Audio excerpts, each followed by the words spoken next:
நிறைவாக திருமதி பாரதி பாஸ்கர்.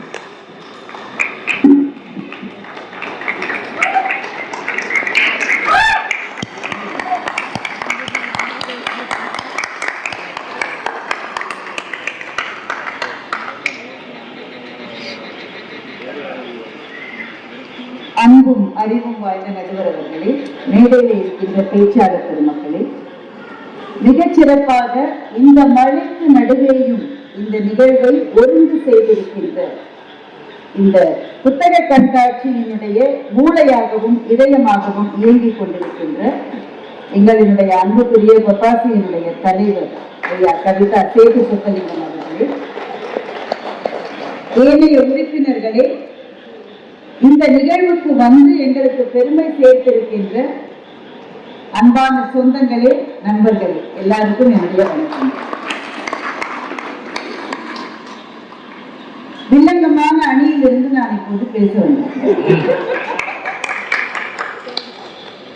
எனக்கு முன்னாலே பேசிய அன்பு தங்கை ரேவதி சுப்புலட்சுமி மதுரையிலிருந்து வந்திருக்காங்க. எனக்கே கொஞ்சம் சந்தேகமா இருந்தது, நடுவர் அங்கிருந்து வந்ததுனால 2 பேரும் ஏதாவது கூட்டணி அமைச்சிருக்காங்களோ. இது எலெக்ஷன் வருஷம், அதுல எப்படி கூட்டணிகள் அமையலாம், அதுல எனக்கே கொஞ்சம் சந்தேகமா இருந்தது. ரேவதி அவங்களுக்கு தெரியாது, மதுரைக்காரங்களுக்கு தெரியாது மழைன்னா என்னன்னு, நமக்கு தான் தெரியும். நீங்க தான் மொத்த புத்தகம், நீங்க தூத்துக்குடி திருநெல்வேலி. டிசம்பர் 4, 5 அந்த நாளை நினைக்கிறப்போ நமக்கு ரொம்ப சந்தோஷமா இருக்கா. ஒரு நல்ல நினைவு இருக்கா அந்த நாளை பத்தி நமக்கு. நாம மறக்க விரும்புகிற நாட்கள் என்று நம் ஒவ்வொருவரின் வாழ்க்கையிலும் அநேக நாட்கள் உண்டு. நினைக்கவே எனக்கு இஷ்டம் இல்லை என்பது போன்ற நாட்கள் அது. அவங்களுக்கு தெரியாதுன்னு சொன்னாங்க, எல்லா நாளுமே நினைவு அவங்களுக்கு ரொம்ப மகிழ்ச்சியா இருக்கும். ரேவதி இன்னைக்கு பேசுறது முழுக்க ஜூலேருந்து வந்து பேசுறாங்க. கதை வெளியில வண்டலூர்ல இறங்கி விட்டாங்க. ஒரு பசுமாடு உட்கார்ந்து இருக்கான், அது தான் சாப்பிட்டதை எல்லாம் அப்படியே அசை போட்டார். மனுஷன் அதை கூர்ந்து கவனிச்சிருக்கான். துணை முதல்வருக்கு எவ்வளவு நேரம் இருக்குன்னு பாருங்க. வயலுங்க உடங்குறாங்க. அதுக்கு அடுத்த நிலையில ஏன் மனிதன் இருக்காக்கும்? விலங்குகளால் கனவு காண முடியாது. அது மனிதனுக்கு மாத்திரமே கொடுக்கப்பட்டிருக்கிற மாபெரும் வரம். நினைக்குமா, நாளைக்கு நான் ரேவதி மேடம் பார்த்தா ஒரு சல்யூட் வைக்கணும், அந்த கனவுலாம் வருமா?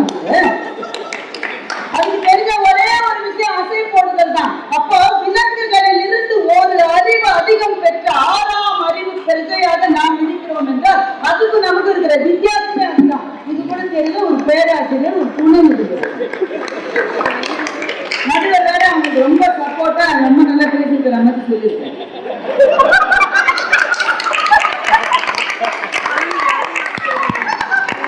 என்னடா என் பக்கம் திருப்பதி இப்பதான் பட்டிமன்ற சூடு. நினைவில் காடுள்ள மிருகத்தை பழக்க முடியாது. அருமையான கவிதையை ரேவதி சொன்னார். அவருக்கு என்னுடைய வாழ்த்துக்கள். மிருகங்கள் தான் பழக்கப்பட வேண்டியவை. மனிதன் மற்றவர்கள் போய் பழக்கப்பட்ட பாதையில் இருந்து புது பாதைகளை உருவாக்கக்கூடிய சக்தி மனிதனுக்கு இருக்கிறது என்றால் அது அவனுடைய கனவுகளால் மாத்திரமே சாத்தியம் என்பதை ரேவதி எப்படி நீங்கள் மறந்து போனீர்கள்? ரேவதி பேசும்போது சொல்றாங்க, கண்ணதாசன் சொன்னார் காதலியை நினைப்பது சுகம். கண்ணதாசன் நீங்க சொல்லவே கூடாது. கனவுகளே கனவுகளே காலமெல்லாம் பாரீரோ, நினைவுகளே நினைவுகளே நின்று போக மாட்டீரோ. அதே கண்ணதாசன் எழுதின மாதிரி இப்ப படிக்கிறோம். நிம்மதியை காரீரோ. கனவுகளை கனவுகளை காலமெல்லாம் வருதுன்னு சொன்னாரு. அவர் சொன்னாரு பேசினாலும் பொருத்தமா பேசணுங்க. மதுரைக்காரங்க ரொம்ப நல்லது. அதை மட்டும் ரேவதியை பத்தி மட்டும் பேசுங்க. ஒரு அலுவலகம் என்ன நடந்தது சார்? சரி, இவங்க அதை வந்து விழா மாதிரி சொல்றாங்க, அந்த பசுமாடு அசி போட்ட மாதிரி அந்த ரேஞ்சு கஷ்டமா இருக்கு சார். அந்த பாட்டி வலது காலது இடது காலதுன்னு தெரியாத ஒரு பாட்டி. எல்லாருமே வலது கால் தான் சொல்லுவாங்க, சில பேர் மாத்தி மாத்தி சொன்னாங்க. எப்பவுமே வலது கால் தான். ஆனா அந்த பாட்டிக்கு தன்னுடைய வலது கால் எது தனக்கே தெரியல, ஜம்ப் பண்ணிடு. அந்த தாத்தாவுக்கு பொரிய அக்னியில கொண்டதெல்லாம் வாயில போட்டு. இவ்வளவு கூறு கேட்ட 2 பேர் 60ஆம் கல்யாணத்துல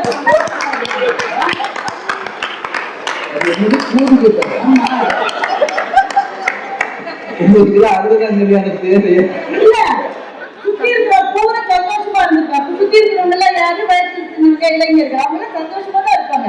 இப்படிப்பட்ட தாத்தா பாட்டியே நல்லா இருக்கும் போது நாளைக்கு நாம எப்படி நினைச்சாலும் சொல்ல நாளைய கனவுல அவங்க சந்தோஷமாக்கி இருக்காங்க. அவங்க பயோகிராபிஸை பத்தி ரேவதி சொன்னது ரொம்ப நல்ல பாயிண்ட். இந்த இவ்வளவு கடைகளில் எத்தனை பேர் வந்து தன்னுடைய வாழ்க்கை வரலாற்றை எழுதி இருக்கிறார். அதெல்லாம் நேற்றைய நினைவுகள் தான். ஏன் வந்து எந்த புத்தகமும் விற்பனை ஆவதை விட வாழ்க்கை வரலாறு புத்தகங்கள் ஏன் அதிகமாக விற்பனை ஆகியது இந்த புத்தக கண்காட்சி. எப்பவுமே பொன்னியின் செல்வன் தான் மிக அதிகமாக விற்பனை ஆகும். அதற்கு அடுத்த இடத்துல நீங்க வைத்து பார்க்கிற போது வாழ்க்கை வரலாறு ஏன் அதை வாங்கி படிக்கிறோம் சொல்லுங்க. நீங்க சொல்லுங்க, எத்தனையோ இளைஞர்கள் தான் அதிகமா வாங்குறாங்க. ஏன்? அந்த வாழ்க்கைகளை படிக்கிற போது நாளைக்கு என்னுடைய வாழ்க்கையிலும் பெரும் வளர்ச்சி வரும் என்று கனவுக்கு அது உருவாகிறது. உங்கள் நினைவுகளுக்கே மரியாதை எப்போது என்றால் அது கனவுகளுக்கு உருவாகிற போதுதான் அந்த நினைவுகளுக்கு மரியாதை என்று சொன்னால் எது நினைவு பெருசா கனவு பெருசா? எனக்கு பின்னாடி ஏதாவது பிரச்சனையா? தெய்வானை ரொம்ப ரொம்ப நல்லா பேசினாங்க, அபாரமான பேச்சு. ஆரம்பிக்கிற போதே ஒன்று சொன்னாங்க, முன்பு வண்டி ஓட்டுபவர் தன் வண்டிக்கு தானே ராஜா என்று பேச்சை ஆரம்பித்தார். இந்த ராஜாவை சொன்னாருன்னு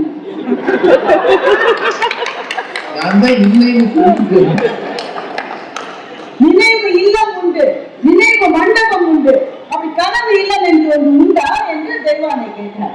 ஒவ்வொருவரும் கட்டுகிற வீடே அவர்களுடைய கனவு இல்லம் தான். விளம்பரத்திலே கனவு இல்லம் தானமா போலாம். தெரியுமா, ஒரு வீடு என்பது ஒரு கனவு. ஆரம்பிக்கிற போது ஒரு சின்ன போர்ஷன்ல தான் அந்த வாழ்க்கையை ஆரம்பிப்போம். அது மேல இருந்து தண்ணி போட்டு மழை பெஞ்சாக்கா அது கிரவுண்ட் ஃப்ளோர்ல இருந்தா சென்னையில சொல்லவே வேணாம், உடனே மனசுல அடுத்த மழைக்குள்ள நாம இந்த மாதிரி கஷ்டப்படாத ஒரு வீட்டுக்கு போகணும்னு நினைக்கிறோம்பா. ஒவ்வொருவருடைய வீடே கனவு இல்லம் தான் போயிடும்.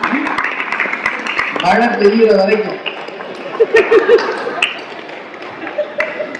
தெய்வானி சொல்றாங்க ரீயூனியன்னா ரொம்ப சந்தோஷமா இருக்கும். 96 படம் வந்த பிறகு நாங்க எல்லாரும் கேட்டு போனாங்க. அது மட்டும் ஒரு ரீயூனியன் கிடையாது. எல்லா ரீயூனியன் எதுக்கு நடந்தது? எல்லாரும் மகிழ்ச்சியா இருக்காங்களா? நேற்று நின்றுகள் ஒன்றும் கிடையாது. எல்லா சுடிதார் போட்ட என்னுடைய ஜான் வருவான்ற கனவுலதான் எல்லாரும் ரீயூனியனுக்கு போனாங்க. அதுல ஒரு கனவு தான். எல்லாரும் காலேஜ் மூலமா எவ்வளவு சுடிதார் இருக்கு. அந்த படத்தை பார்த்து எல்லாரும் வாங்கிட்டோம்ல. தெய்வானை சொல்றாங்க, நீங்க நல்ல ஆரோக்கியமா இருக்கணும் தெய்வானை, என் தங்க நல்லா இருக்கணும் தான் என்னுடைய பிரார்த்தனை. நான் திடீர்னு மறைஞ்சிட்டேன். அவங்க சொன்னதான் நான் சொல்றேன், நானும் சொல்றேன். திடீர்னு மறைஞ்சு விழுந்துட்டேன். உடனே எழுதி அவங்க கேட்பாங்க. தெய்வானை சொல்ல, நான் யார், என்னுடைய அட்ரஸ் என்ன அப்படின்னு நான் சொல்லணும். சொல்ல 10 வருஷம் கழிச்சு நான் பெரிய ஆளாகன்னு நான் ஹாஸ்பிட்டல் சேர்த்துருவாங்க. இதுதான் புத்திசாலித்தனமான பேச்சு இருந்தது. மயங்கி விழுந்த பிறகு எழுந்து உங்களுக்கு கான்சியஸ்னஸ் இருக்கான்னு பார்ப்பாங்க, உணர்வு இருக்கான்னு பார்ப்பாங்க. நினைவு வேறு, கான்சியஸ்னஸ் வேறு. Memory is different from consciousness. இது தெரியாம அவங்க வந்து நம்மளை குழப்பறாங்க தெய்வானை. ஆனா அப்படி ஒரு வேளை மயங்கி விழுந்துட்டு வச்சுக்கேன், தங்கச்சி தெய்வானை எழுந்துட்டாங்க, வீட்டுக்கு போயிட்டாங்க. முதல்ல தெய்வானோட மனசுல என்ன வரும்? அதுக்கு 2 வயசுல பாப்பா இருக்கு தெய்வானை. அந்த குழந்தைய பார்த்துட்டு தெய்வானை நினைப்பாங்க, இன்னொரு தடவை நான் இப்படி வாங்கி விழுந்துடக்கூடாது, என் குழந்தைக்காகவாது நான் ஆரோக்கியமா இருக்கணும் அப்படின்னு நினைப்பாங்க. அவ்வளவு கனவு தான் நிற்கிறாங்க. தெய்வானை பேசுற போது சொல்றாங்க, தாயின் புடவை தந்தையின் கடிகாரம் இதெல்லாம் நாம பத்திரமா வச்சிருக்கோம், அந்த நினைவுகள் மகிழ்ச்சியை தருங்க. தெய்வானே உங்களுக்கு தெரியாது, அது மகிழ்ச்சியை தருவது அல்ல, அது துக்கத்தை திரும்ப திரும்ப திரும்ப கிளறி விடுகிற நினைவுகள் தான். புடவை இருக்கிறது, அந்த புடவையை பார்க்கிற ஒவ்வொரு வினாடியும் இந்த புடவை எந்த தாயினுடைய மடியிலே இருந்ததோ அந்த தாய் இப்போது இல்லையே என்ற துக்கத்தை அது கிளறி விட்டுக் கொண்டே இருக்கிறது.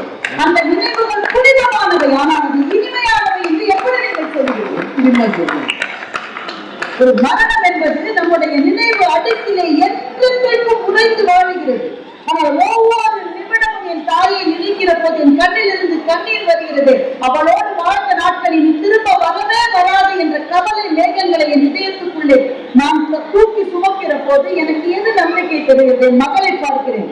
எங்க அம்மா இருக்கிற நீ தாண்டா என்னுடைய அம்மானு என்னுடைய மகளை நான் அழைக்கிறேன் அல்லவா, அந்த நாளைய கனவுதான் தொடர்ந்து வாழ்வதற்கான ஒரு உத்வேகத்தை எனக்கு தருகிறது என்றால், நினைவுகளில் ரொம்ப ரொம்ப கஷ்டமான நினைவுகள் உண்டு. அதனால்தான் சில சமயம் ராத்திரி தூக்கமே வரலைங்க, ரொம்ப கஷ்டமா இருக்கு, பழைய நிலை வந்துட்டே இருக்குன்னா டாக்டர் சொல்றாங்க அதெல்லாம் மறந்துருங்க. மறதி ஒரு வரம் என்று எப்போது நாம் சொல்கிறோமோ, எப்போது ஒத்துக்கொள்கிறோமோ அப்போதே நினைவுகள் இனிமையை தரும் என்ற அந்த வாதத்தை இந்த அணியில் இருக்கிற 3 பேர் வாக்கு சொல்லுங்க. மறதி நல்லதுன்னு ஏன்னு சொல்றான்? சில விஷயத்துல மறந்தாதான் மனுஷன் வாழ முடியும். அப்படி என்றால் சில நினைவுகள் அவ்வளவு கொடுமையானது. நீங்க நடுவர் அவருடைய புத்தகத்துல எழுதியிருக்காரு, மதுரையில அவர் பேச்சாளரா வருவதற்கு முன்னாடி ஒரு வீட்டுல போய் பரீட்சைக்கு கட்டுறதுக்காக 100 ரூபாய் தான் அந்த பணம் அவருக்கு தேவையா இருந்திருக்கு. அந்த காசு இல்லைங்க கையில, 100 ரூபாய் தான். அப்ப ஒருத்தர் இவரை கூட்டிட்டு போய் ஒரு வீட்டு வாசல் நிக்க வச்சு இந்த வீட்டுல இருக்கிற ஐயா வந்து கேட்ட உடனே கொடுப்பாரு, நீ இங்கேயே இல்லை எங்கேயும் போயிடாத, நான் 100 ரூபாய் வாங்கிட்டு வரேன் வீட்டு வாசல நிறுத்தி வச்சுட்டு அவர் போயிட்டார். காலையில 10 மணிக்கு நின்ற எங்களுடைய நடுவர் சாப்பாட்டு கூட போலேன்னா அந்த நேரத்தில் ஒரு நாள் வந்துட்டாங்க, நம்ம அந்த வாய்ப்பை தவறு விட்டு விடக்கூடாதுன்னு சொல்லி 5 மணி மட்டும் அதே இடத்துல நின்றுருக்காரு, ஆணி எடுத்த மாதிரி. அந்த 5 மணிக்கு திரும்பி வந்து ஓ ராசி அந்த இல்லைன்ட்டான்னு சொல்லிட்டு போயிட்டாரு. இன்றைக்கும் மதுரைக்கு நாங்கள் போனால் அந்த இடத்தை கிராஸ் பண்ணி போற போது எங்க நடுவர் அதை திருப்பி திருப்பி அந்த இடத்தை பார்த்துட்டு போவார். இருந்தால் இந்த இடத்தில் தானே நான் நின்றேன், மகிழ்ச்சியா மரண வலி சில நினைவுகள் அப்படிப்பட்ட கொடூரமான நினைவுகள், அதை மறக்க வேண்டும் என்று நாம் துடிப்போம், ஆனால் மறக்க முடியாது. ஆனால் அந்த இடத்திலிருந்து மீண்டு வருகிற போது அவருக்கு எது சக்தியை கொடுத்திருக்கார்? ஒரு நாள் நான் வருவேண்டாம், மதுரைக்கு ராஜாவா வருவேண்டாம் அவர் நினைச்சு பாருங்க. நான் நினைச்சதோ சொல்லிட்டேன். கனவுகள் நாம வாழ வைக்கும், வாழ்க்கைகள் அவமானங்களால் நிறைந்தது. உங்க 3 பேரும் வாழ்க்கை என்பது கடந்து வந்த பாதை முழுக்க பூத்தூவி இருக்கிற வண்ண பாதை என்பது மாதிரி பேசி நம்ம ஏமாற்றுகிறார்கள். கொஞ்சம் திருப்பி பார்த்தா வாழ்க்கையில் எடுத்து வைத்த அடியில் எல்லாம் வெடிகுண்டு வைத்த நம்முடைய நண்பர்களுடைய துரோகங்கள் நம்மை உறுத்தவில்லை. அது நினைக்கிற போது ரொம்ப சந்தோஷமா இருக்கா? என்னுடைய பெண்ணுதான் எனக்கு ரொம்ப துரோகம் 3 பேர். எத்தனை காதல் தோல்விகள் நெஞ்சை கட்டிவால அறுக்கின்றன. அந்த காதல் தோல்விகளை நினைக்கிற போது ரொம்ப மகிழ்ச்சியா இருக்கு உங்களுக்கு எல்லாம். எத்தனை பிரேக்கப் சொன்னாதான் தெரியும். நான் உனக்காக என் சந்தோஷங்களை எல்லாம் விட்டு கொடுத்தேன், நீ உன் சந்தோஷத்துக்காக என்னையே விட்டு கொடுத்தாரு கவிதை எழுதினானே. அவருடைய நெஞ்சில் பழைய நாள் ஞாபகங்கள் ரொம்ப மகிழ்ச்சியா. ஆனா அதையும் தாண்டி அவன் வாழறாங்க, அவன் என்னை விட்டுட்டு போயிட்டான். ஆனா நாளைக்கு அதை விட சிறப்பா இன்னொரு பெண் எனக்கு மனைவியா வருவாங்க நம்பிக்கை தாங்க கனவுன்னு நாங்க சொல்றோம். தெய்வானை பேசுகிற போது சொன்னாங்க, நியூசிலாந்துல 21 வயதான அந்த ஒரு சிறு பெண் எம்பியா பதவி ஏற்றிருக்கிறாங்க. அந்த வீடியோவை நீங்க பாருங்க, அந்த மொழி நமக்கு புரியல, உங்க என்ன சொல்றாங்கன்னு புரியல, ஆனா நமக்குள்ள அப்படிப்பட்ட ஒரு உத்வேகம் வருகிறது. முதல் முறையாக எம்பியாக எலெக்ட் ஆயிருக்கிற 21 வயது பெண் அந்த பார்லிமெண்ட்ல, நியூசிலாந்தினுடைய பார்லிமெண்ட்ல ஒரு 2 நிமிஷம் ஒரு பழங்குடியினருடைய பாடலை பாடுகிறோம். மெய் சிலிர்க்கிறது. அது என்ன தெரியுமா? அது நேற்றைய நினைவு தெய்வாவை சொல்றாங்க அல்ல, 3 தலைமுறைகளாக ஒடுக்கப்பட்ட ஒரு இனத்தினுடைய கனவை அந்த பெண் நிறைவேற்றி இருக்கிறார். ஒடுக்கப்பட்ட இனம் நியூசிலாந்துல அவங்க மொழியை பேசிட்டு அவங்க நாட்டில் வாழறாங்க. வெளியிலிருந்து வந்தவர்கள் அவர்களுடைய இனத்தை ஒடுக்கி, அவர்களுடைய மொழியை ஒடுக்கி, அவங்க தலை நிமிர முடியாமல் கண்டவுடனே சுட்டுக் கொண்டிருக்கிறார்கள். ஒழித்து வாழ்ந்த அந்த இனத்தில் இருந்து ஒரு பெண் இன்றைக்கு எம்பியா வந்து நிற்கிற போது 3 தலைமுறை கண்ட கனவை அவர் நிறைவேற்றி இருக்கிறார்கள். அந்த மகிழ்ச்சியை தான் உலகம் இன்றைக்கு கொண்டாடி கொண்டிருக்கிறது.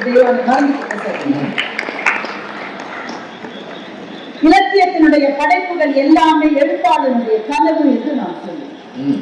1921 மகாகவி பாரதி பாடுகின்றார், ஆடுவோமே பள்ளு பாடுவோமே ஆனந்த சுதந்திரம் அடைந்து விட்டோம் என்று. 47 கழித்து சுதந்திரம் சுதந்திரத்தை 21 கனவாய் கண்டு பாடிய மகாகவியை கொண்டாடி கொண்டிருக்கிற தலைமுறையில் சந்திர மண்டலத்தியல் கண்டு தெளிவோம் பாரதி 1920 பண்ணார். இன்னைக்கு வீர முத்துவேல் அவர்களை தலைவராக கொண்ட சந்திரயான் மிஷன் போகிற போது ஒவ்வொரு இலக்கியவாதியும் ஒரு கனவை இந்த மண்ணிலே விதைத்து விட்டு செல்லுகின்றனர். I have a dream என்று பாடிய மார்ட்டின் லூதர் கிங் ஜூனியர் கருப்பின மக்களுக்கு இணைக்கப்பட்ட கொடுமைகளுக்காக அந்த பாடலை பாடிக்கொண்டு அவர்கள் அமெரிக்காவுடைய வீதிகளிலே நடந்த போது ஒரு கனவை விதைத்து விட்டு சென்றார். ஒபாமா அமெரிக்காவுடைய பிரசிடென்டாக வந்த போது அந்த பாடலை மொத்த அமெரிக்காவுமே பாடியது. ஏன்? விதைக்கப்பட்ட கனவு அன்றைக்கு உழைத்து வந்திருக்கிறது. கனவுகள் வைராக்கியமானது. நாம் படுகிற அவமானங்கள், நம்முடைய வெற்றியை பொறுக்க முடியாதவர்கள், நமக்கு துரோகம் செய்தவர்கள், நீ எல்லாம் பெரிய அளவு வந்துடுவது நான் பார்க்கிறாதே என்று சொன்னவர்கள் அத்தனை பேருக்கும் ஒவ்வொருவருக்கும் நின்று நின்று நின்று நின்று நம்மால் பதில் சொல்ல முடியாத தோழர்களை தோழிகள். அவர்களுக்கு நாம் சொல்லக்கூடிய ஒரே பதில் அவர்கள் முன்னால் உயர்ந்து காட்டுவதுதான். அதை கனவு கொண்டுதான் சாத்தியம். ஒவ்வொரு அறிவியல் கண்டுபிடிப்புக்கும் பின்னாலே ஒரு கனவுதான் இருந்திருக்கிறது. ஸ்டூடெண்ட்ஸ் இருக்காங்க எனக்கு தெரியல, நிச்சயமா கெமிஸ்ட்ரியில எல்லாரும் படிச்சிருக்கீங்க. பென்சீன் அதான் கற்று படிச்சிருக்கீங்க. C6H6 அந்த பென்சீனுடைய வடிவமைப்பு எப்படி இருக்க போகிறது தெரியாம பல்லாண்டுகளாக கேக்குலே ஆகஸ்ட் கேக்குலே என்கின்ற விஞ்ஞானி ஆராய்ச்சி செய்து செய்து செய்து செய்து அதனுடைய ரிங் ஸ்ட்ரக்சர் அவரால் கண்டுபிடிக்க முடியும். அந்த ஆராய்ச்சியினுடைய கலைப்பில் ஒரு 5 நிமிஷம் கண்ண சொன்ன போது அவருடைய கனவுக்குள் ஒரு பாம்பு தன்னுடைய வாளை தானே கவ்விக்கொள்ளுகிற அந்த கனவு வந்து உடனே பென்சீன் என்பது வட்ட வடிவமாகத்தான் அதனுடைய ஸ்ட்ரக்சர் இருக்கும் என்று கண்டுபிடித்தார் என்றால் அப்துல் கலாம் அதைத்தான் சொன்னார். தூக்கத்திலே வருவதல்ல கனவு, எது உன்னை தூங்க விடாமல் செய்கிறதோ அதுதான் கனவு என்று சொன்னார். போதிய இல்லாத உலகமாக கிட்டத்தட்ட இந்த உலகம் ஆகிவிட்டது. ஆனா நீங்க உங்க அப்பா அம்மாட்ட கேட்டு பாருங்க, உங்க தாத்தா பாட்டிட்ட கேட்டு பாருங்க. அவர்கள் வாழ்ந்த காலத்தில் ஒவ்வொரு தெருவிலும் 10 பேராவது கால் விளங்காமல் போலியோவினால் பாதிக்கப்பட்டவர்கள் இருந்திருப்பார்கள்.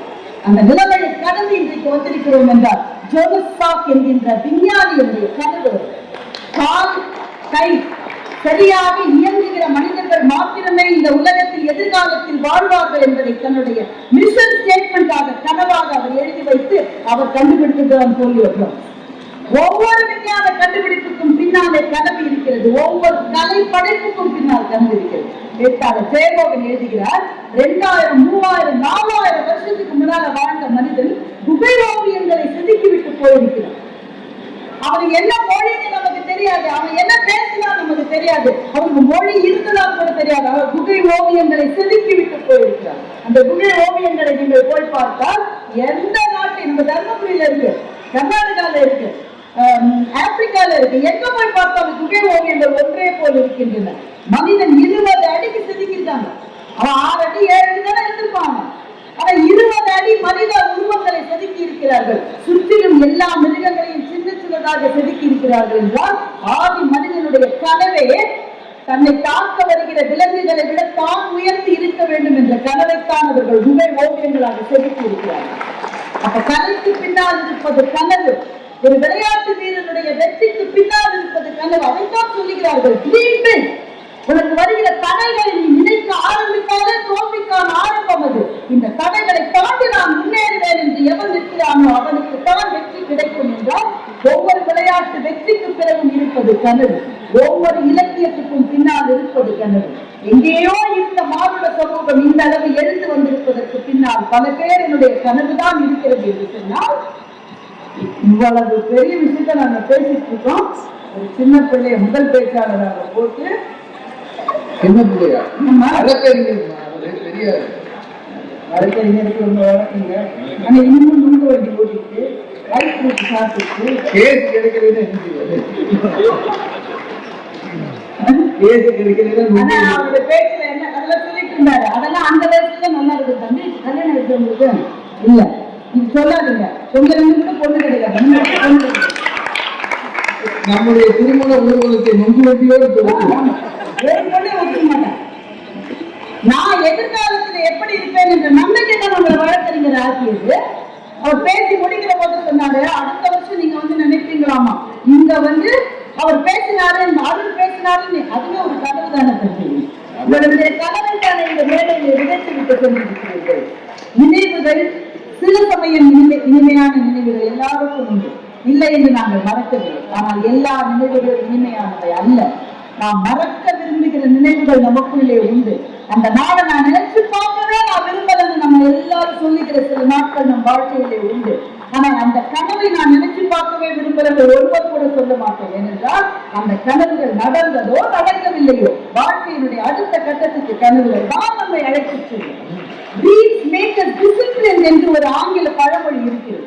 கனவுகள் இருக்கிற போதுதான் வாழ்க்கையை ஒரு திட்டமிட்ட பாதையிலே அமைத்துக் கொள்வதற்கு நாம் தயாராகும்.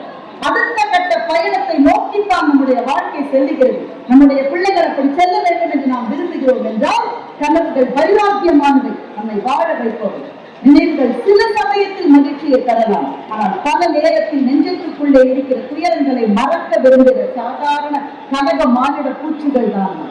அந்த நினைவுகளை மறக்க வேண்டும் என்றால் கனவுகள் ஒன்றுதான் வழி, அதுதான் நம்முடைய வாழ்க்கைக்கு வழிகாட்டும். நம்ம அத்தனை பேருக்கு இந்த நிமிஷத்துல ஒரு கனவு இல்லை. அடுத்த வருஷம் புத்தக கண்காட்சி அன்றைக்கு மழை வந்தால் கூட நனையாதபடி நாங்கள் உள்ளே வந்து உட்கார்ந்து மிகச்சிறப்பாக இந்த நிகழ்வை நடத்த வேண்டும் என்ற கனவு நமக்கும் பப்பாசிக்கும் இருக்கிறது அல்லவா?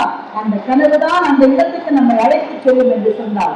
முன்னேற்றங்கள் கனவுகளினால் கட்டமைக்கப்படுபவை. எனவே கனவுகள் தான் மகிழ்ச்சியை தரும் என்ற நல்ல தீர்ப்பை மதுரையிலிருந்து வந்திருக்கிற எங்கள் நான் கழுவ தருவார் என்று நம்பிக்கையோடு விடைபெறுகிறேன். முதல்ல இந்த நிகழ்ச்சியை ஏற்பாடு செய்து மழையிலும் நடத்திய பப்பாசிக்கு என் நன்றி. மேடையில பேசிய 6 பேருக்கும் என்னோட நன்றி.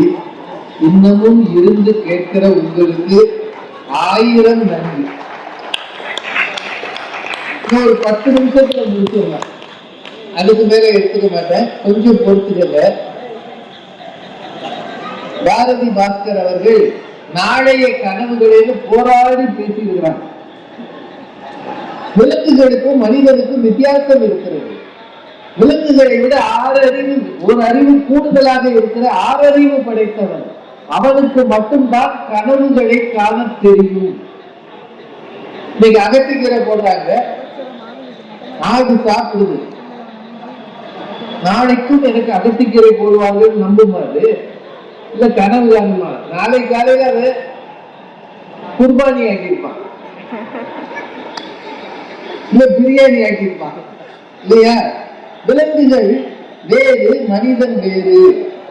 அவனுக்கு நினைவுகளை அசை போடவும் தெரியும், விண்ணில் கால் பதிக்க கனவு காணவும் தெரியும் அப்படின்னு ரொம்ப நிறைவா பேசியிருக்கிறாங்க. எல்லார் சார்பாகவும் பாரதி பாஸ்கர் அவர்களுக்கு பாராட்டுகள், நன்றி.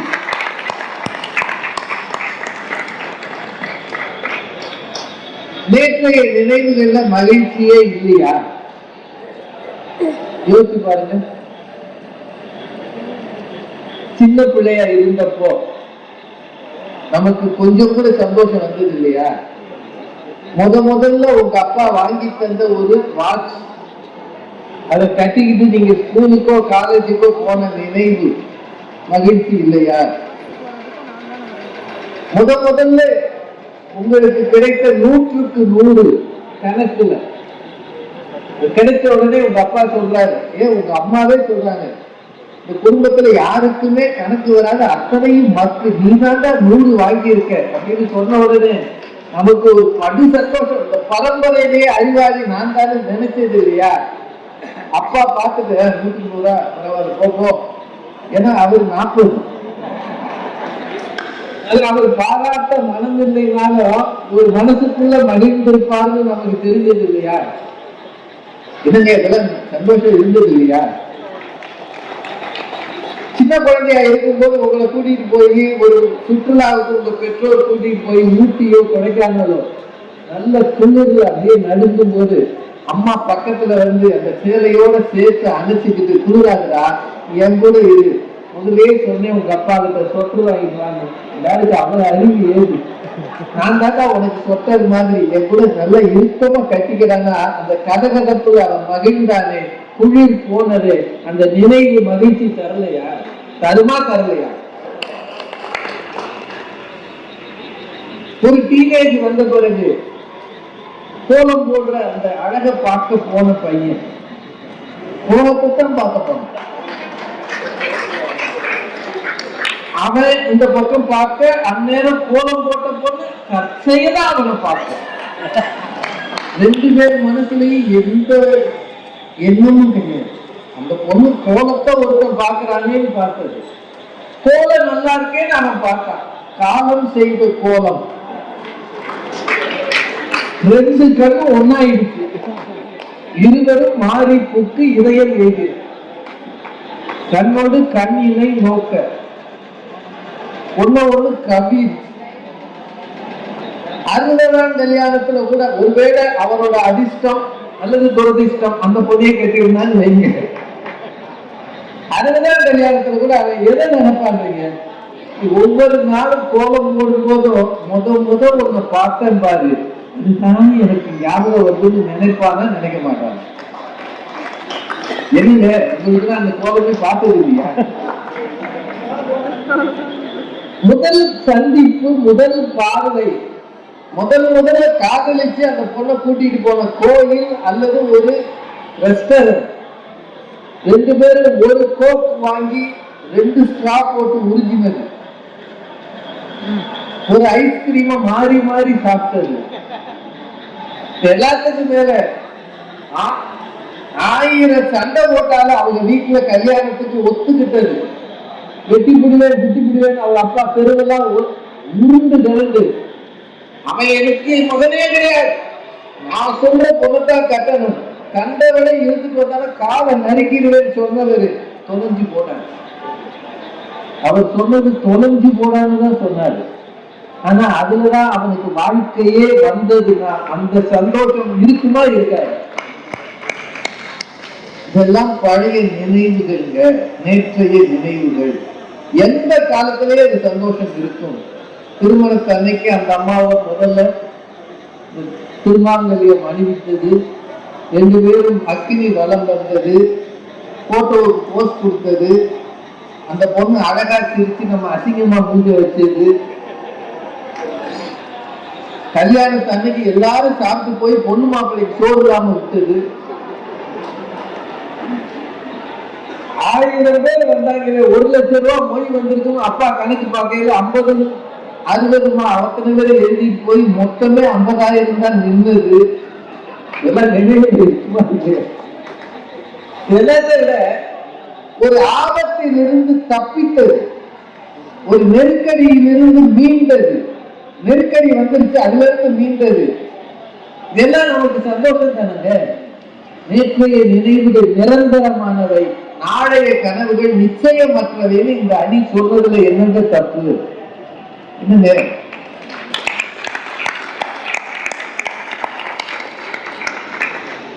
இன்னும் நிறைய சொல்லலாம், ஆனா நேரம் இல்லை. மனிதனின் மனதில் அழியாமல் இருப்பவை நேற்றைய நினைவுகள் தான்.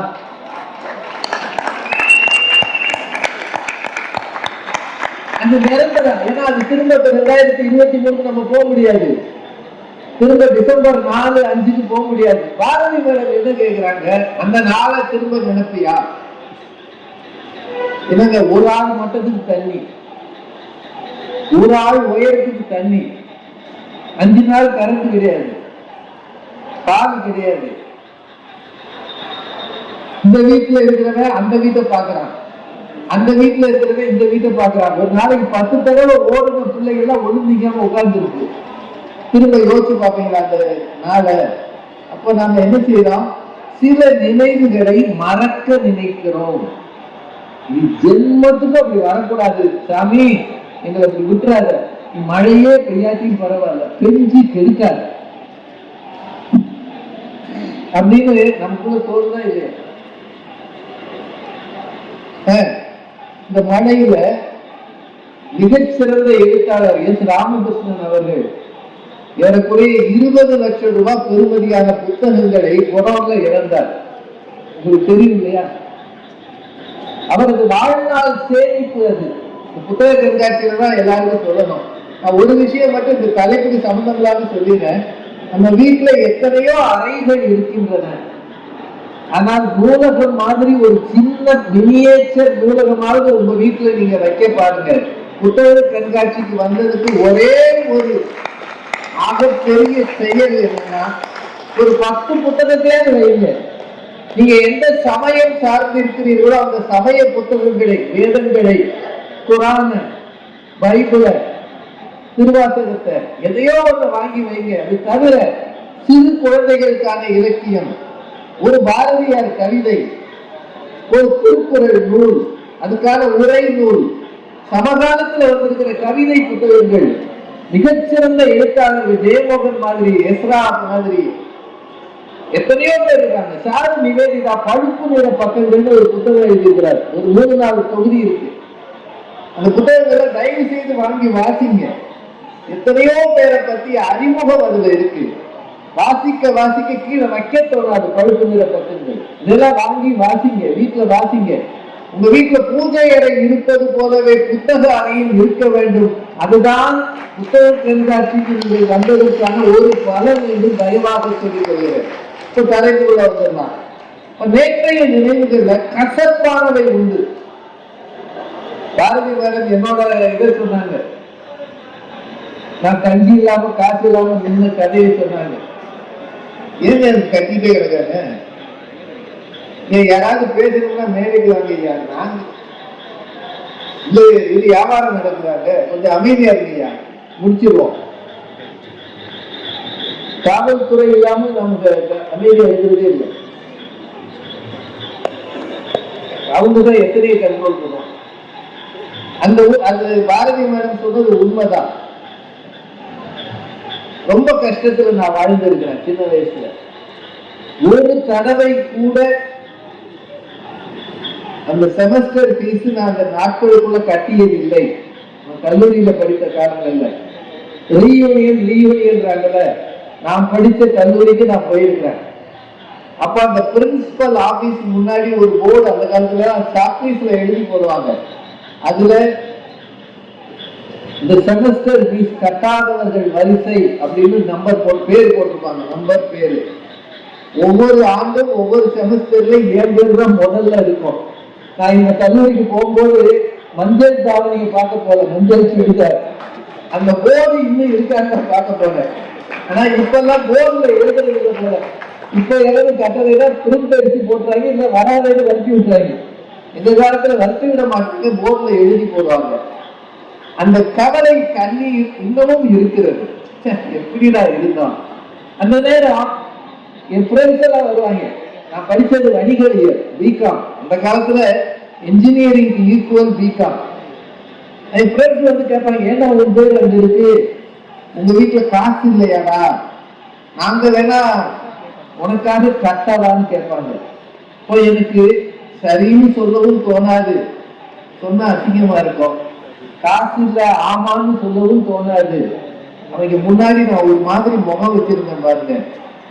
ஸ்ரேயாவுக்கு அப்பாவா முகத்தை வச்சதை விட அதுதான் சிறந்த நடிப்பு. என்ன சொல்றது, ஒத்துக்கவும் முடியாது, வேணாம்னு சொல்ல முடியாது. இந்த கல்லூரிக்கு போகும்போது அந்த ஞாபகம் தான் வரும். இளமையில வறுமைங்கிறது கொடுமையானது.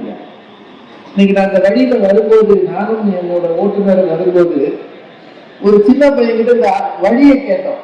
அவன் கையில 2 பிளாஸ்க் வச்சிருந்தான். நல்ல மழை பெய்யுது, ஒவ்வொரு காரையா தட்டி அவன் கையில சின்ன சின்ன கப்பு வச்சிருக்கான். நல்ல மழை போட்டுருக்கான். அவனுக்கு ஒரு 10-12 வயசு தான் இருக்கும். அவன் என்ன செஞ்சான் தெரியுமா? இந்த மழையில டீ விற்கிறாங்க. அவனை பார்க்கவே எனக்கு பதறி போயிடுச்சு. மழைக்கு ஒதுங்க கூட முடியாம ஒரு 12 வயசு பையன் குடும்பத்துல என்ன நெருக்கடியோ இந்த இடத்துல நின்றுக்கிட்டு வர்றவங்க டீ சாப்பிடுறீங்களான்னு டீ வித்துக்கிட்டு இருந்தான். இந்த வறுமையை அவன் பின்னாடி தெரியாதானா அதை நினைச்சு பார்ப்பாங்க. சொல்றீங்க, நினைச்சு மறக்க நினைப்பான் இல்லையா? உண்மையா இல்லையா? எனக்கு பதறிச்சு. அந்த பாடி இந்த மழையில ஒதுங்காம படிக்கிற வயசுல டீ விற்கிறேடா, இந்த கார் ஒண்ணு எங்கதாரையும் தட்டி கேட்டான், உங்களுக்கு டீ வருமானு சொல்லி. இளமையின் வறுமை என்பது கொடுமையானது. நாம் செய்த பிளண்டர், நாம இளமை காலத்துல சின்ன வயசுல செய்த திருட்டுகள், செய்த சிறுமிஷன்கள், செய்த தவறுகள், கல்லூரியில மற்றவர்கள் முன்னாடி நடந்து கொண்ட விதம், எதிர்த்து பேசியது. ஏன் எல்லாத்தையும் விடுங்க, உங்க அப்பா இப்ப இல்லைன்னு வச்சுக்கோங்க, உங்க அப்பாவை ஒரு நாள் நீங்க தூக்கி எறிஞ்சு பேசியிருப்பீங்கல்ல, ஏன்னா ஒரு அப்பனாயா ஏன்னா எதுக்கு பிள்ளைய பத்த ஏதோ ஒரு கோபத்துல அப்பா இல்லைன்னு உடனே நினைச்சு பார்த்தா அப்படி பேசி இருக்க கூடாது, மன்னிப்பு கேட்கணும்னு தோணுது, எங்க அப்பா இல்லையே என்று ஒரு கவலை வருதா இல்லையா? அப்படின்னா நேற்றைய நினைவுகள் சில மகிழ்ச்சி தருகின்றன, சில ரணமாக கிடக்கிறது, கேவலமாக நமக்கே தோன்றுகிறது, நாம் ஒரு மனுஷனே இல்லை என்று சொல்ல தோன்றுகிறது என்றால் நேற்றைய நினைவுகள் முழுக்க மகிழ்ச்சி இல்லை என்று இவர்கள் சொல்வதில் உண்மை இருக்கிறதா இல்லையா? ஒன்னே ஒன்றுதாங்க, முடிச்சிடலாம். கனவுகள் யாரும் அபத்தமா காண்றது இல்லை. யாராவது கனவு காணுவாங்களா? அடுத்த முறை நான் இங்கு வந்தாலும் மழை பெய்யணும், இந்த வலிக்கு விழுந்தவன் நாளைக்கும் நான் வலிக்கு விழணும் கனவு காணுவன? கனவுகளில் எப்போதுமே உத்வேகம் இருக்கும், எதிர்காலத்தை பற்றிய தன்னம்பிக்கை இருக்கும், சாதிக்க வேண்டும் என்ற வெறி, அது எப்போதுமே பாசிட்டிவா தான் இருக்கும். ஒரு நாளும் நெகட்டிவா கனவு காண்றது இல்லை. இது எலெக்ஷன் வருஷம், எந்த கட்சியாவது தோத்து போகணும் கனவு காணும்? என்னங்க அவ்வளவு பேர் நான் தான் ஜெயிப்பேன் நான் தான் ஜெயிப்பேன் தானே கனவு காணுவாங்க. ஜெயிக்கிறாரோ இல்லையோ? இன்னைக்கு குளோபல் இன்வெஸ்டர்ஸ் மீட்டா ஜிம் நடந்தது. வருங்காலத்துல உலகத்தில் இருக்கிற அத்தனை தொழில்துறையை சார்ந்தவர்களும் தமிழ்நாட்டுல வந்து முதலீடு செய்யணும்னு அரசாங்கம் கனவு கண்டு கொண்டு வந்து அவர்களோட MOU சைன் பண்ணுது. அப்படின்னா எதிர்காலத்தில் 1 டிரில்லியன் எக்கானமியாக தமிழகம் மாற வேண்டும் என்ற கனவு காண்பதால் தான் குளோபல் இன்வெஸ்டர்ஸ் மீட்டே இன்னைக்கு நடந்தது. பாத்தீங்களா இல்லையா? நம்ம இந்தியாவை பற்றி என்ன கனவு காண்கிறாரு பாரத பிரதமர்? என்ன சொல்றாரு? 2047 இந்தியா தன்னிறைவு பெற்ற நாடாக இருக்கும் அப்படின்னு ஒரு கனவு காண்கிறார். அப்படின்னா வழிநடத்துகிறவர்கள், வாழுகிறவர்கள், உங்க பிள்ளைகளை எப்படி வளர்ப்பீங்க? கையில தூக்கி வச்சு நீ பிறந்தப்போ ஆஸ்பத்திரிக்கு பணம் கட்ட முடியாம இருந்ததா அப்படியே சொல்வார். அப்பா டாக்டராக இருந்தார், இன்ஜினியராக இருந்தார், எதுவுமே ஆகாட்டியும் அப்பா அம்மாவுக்கு நல்ல பிள்ளையா மனுஷனாக இருந்தாரு சொல்லித்தானதை வளர்க்கிறோம். ஒவ்வொரு வருஷமும் தொடங்கும் போது சிவகுமார் சொன்னாரு 2024 புத்தாண்டு பொங்கல் வாழ்த்துகள். வாழ்த்துகள் அப்படின்னு சொல்றதே நாளைய கனவு தானே. Wish you a happy prosperous new year. அது என்னது? அந்த வாழ்த்து என்பதே கனவு தானே. கால வரும்போது தூக்கிட்டு 16 பெற்று பெருவாழ்வு வாழ்கிற வாழ்க்கை ஒரு அந்த பிள்ளைகள் மனத்தில் விதைக்கிற கனவு தானே. அப்படின்னா வாழ்க வளமுடன், அதுவும் ஒரு நல்ல வார்த்தை தானே. அதனால நினைவுகள் இருந்து விட்டு போகட்டும். நினைவுகளில் முரண்கள் உண்டு, சில முட்டாள்தனங்களும் உண்டு, நாம் செய்த பாவங்களும் உண்டு, பரிகாரம் தேட முடியாத தவறுகளும் உண்டு. ஆனால் கனவுகள் எப்போதும் நம்மை உயர்த்தும். இப்போது இருக்கிறதை விட ஒரு படி மேலாக இன்னும் உயரப்போம், இன்னும் உயரப்போம். சந்திரயான் இருந்து ககன்யான் வரைக்கும் யோசிக்கிறோம்னா இதுதான் கனவு. நல்ல கனவுகளை விதையுங்கள், அவை மிக அதிக பலன்களை தரும். பிள்ளைகளிடம் தேவையற்ற செய்திகளை சொல்லாமல் அவர்கள் எதிர்காலத்துக்கான பாதையை காட்டுங்கள், அவர்கள் பின்பற்றி பயணிப்பார்கள். மகிழ்ச்சி தருவது எனக்கு என்னவோ நேற்றைய நினைவுகளை விட நாளைய கனவுகள் தான் என்று சொல்லி இந்த மழையிலும் எத்தனை குடைகள் சென்னையில் இருக்கிறதா என்று பார்க்கிறபடி குடையோடு வந்து கோவிலுக்கு போகிறவர்களை நான் பார்த்திருக்கிறேன். குடையோடு திட்டிக் கொண்டே குடும்ப விழாக்களுக்கு போகிறவர்களை பார்த்திருக்கிறேன்.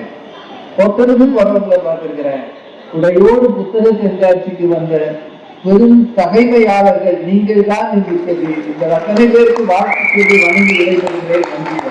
Please subscribe our channel. Like பண்ணுங்கள், ஷேர் பண்ணுங்கள், கமெண்ட் பண்ணுங்கள், மறக்காமல் சப்ஸ்கிரைப் பண்ணிடுங்க.